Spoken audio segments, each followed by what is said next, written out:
Assalamualaikum warahmatullahi wabarakatuh. Hai anak-anak, kembali lagi dengan Miss Kiki. Bagaimana kabar kalian pada hari ini? Miss Kiki harap selalu sehat dan tetap semangat belajar ya. Pada hari ini kita memasuki pembelajaran tematik kelas 2, tema 5 pengalamanku, subtema 2 pengalamanku di sekolah, pembelajaran 1 dan pembelajaran 2.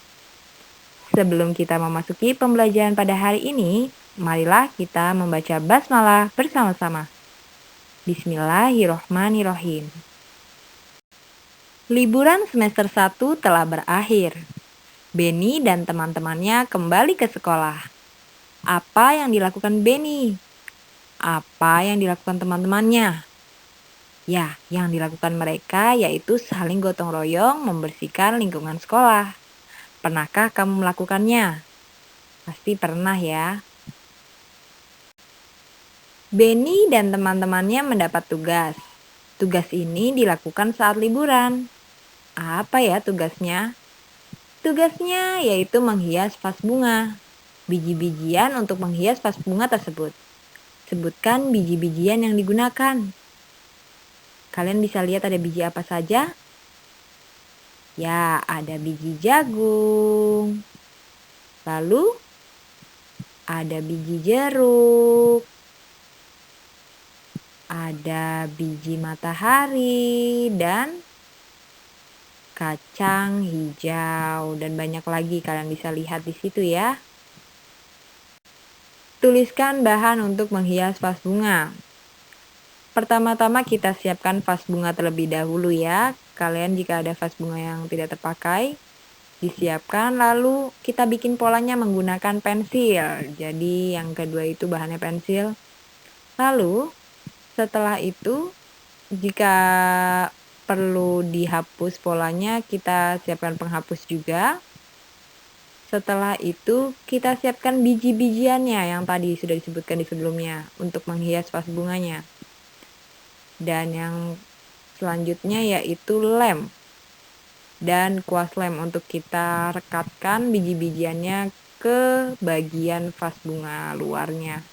Jadi kalian bisa lihat seperti yang digambar, cantik ya.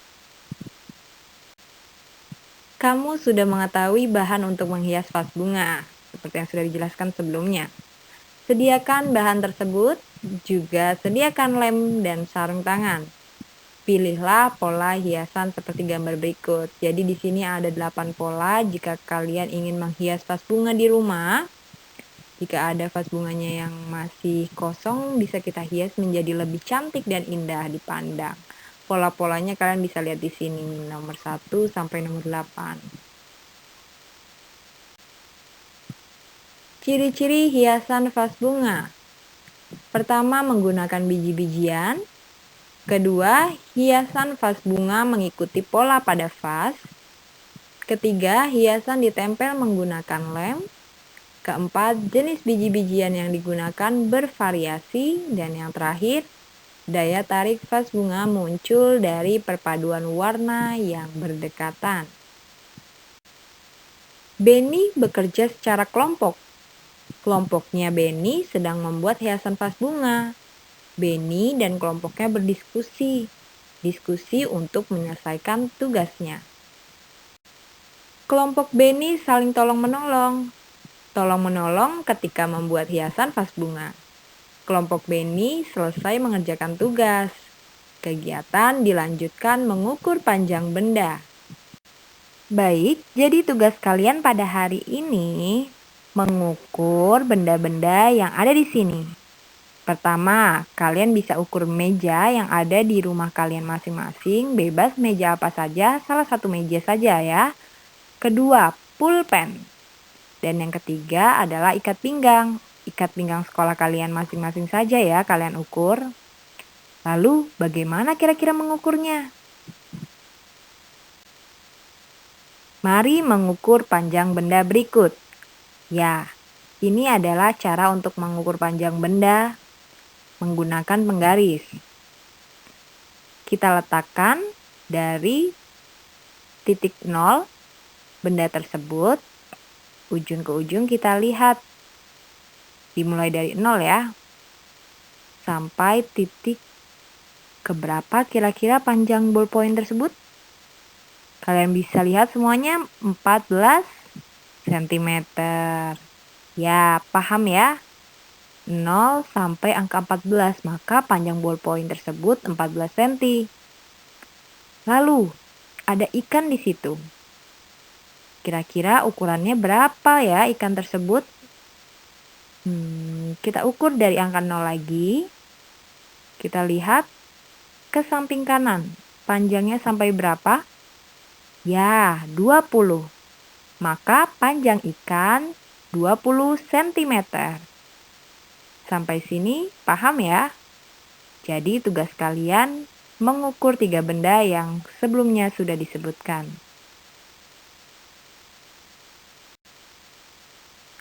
1 meter sama dengan 100 cm. Lalu bagaimana caranya? Perhatikan contoh berikut. Nah, cara yang pertama menggunakan perkalian. Kalian bisa lihat di sini. 3 meter dikali 100 cm. Maka hasilnya sama dengan 300 cm. Selanjutnya, dengan cara penjumlahan, kita bisa jabarkan 100-nya ada 3, karena 3 meter ya. Maka 100 ditambah 100 ditambah 100 sama dengan 300. Ya, maka 3 meter sama dengan 300 cm. Sekarang jika kebalikannya 100 cm sama dengan 1 meter, maka 300 cm sama dengan berapa meter ya? Kita lihat caranya di bawah. 300 dibagi 100. 300 kita ambil dari 300 cm. Lalu 100, maka dari 1 meter itu kan 100 cm, maka 300 dibagi 100. Sekarang 300 dibagi 100 terlalu banyak mungkin ya. Kita bisa hilangkan 0 yang ada di belakangnya.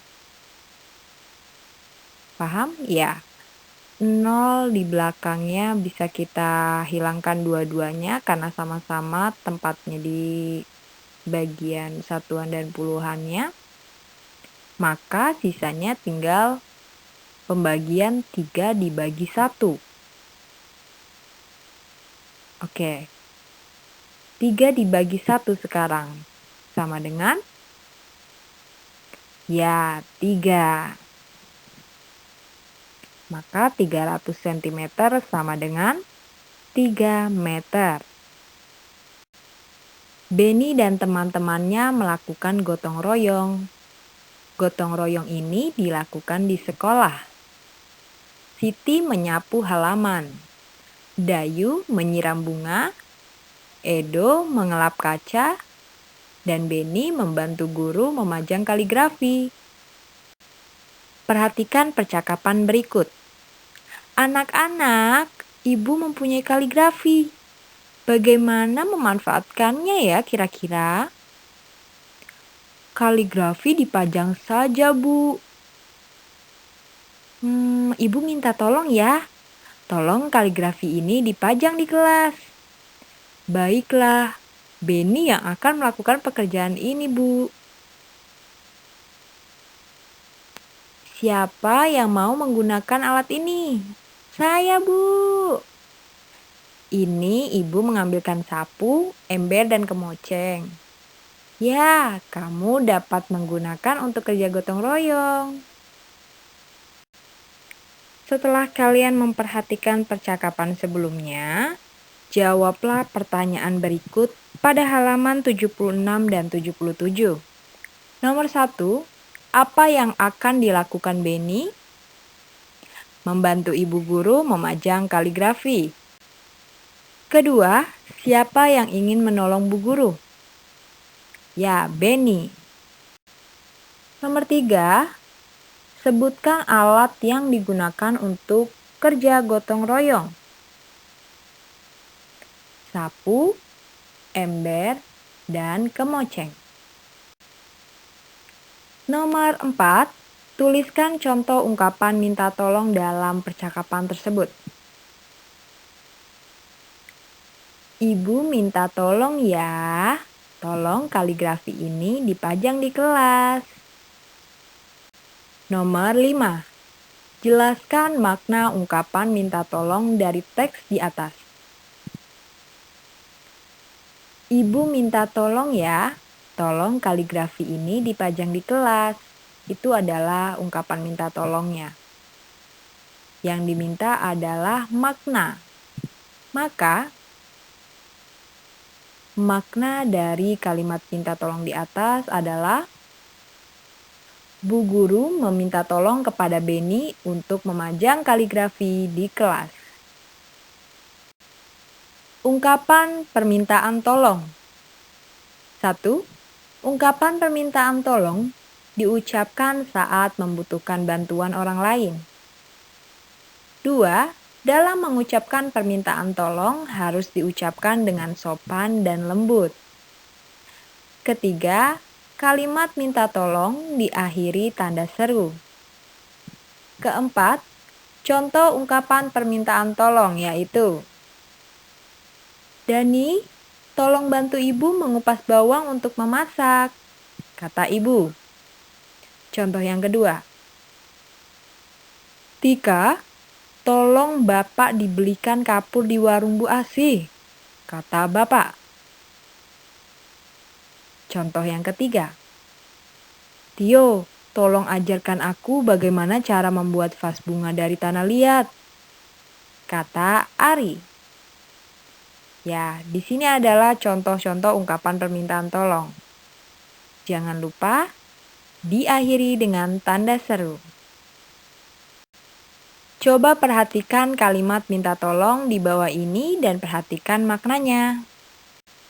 Kalimat minta tolong, Edi, tolong ambilkan tempat sampah itu, kata ibu.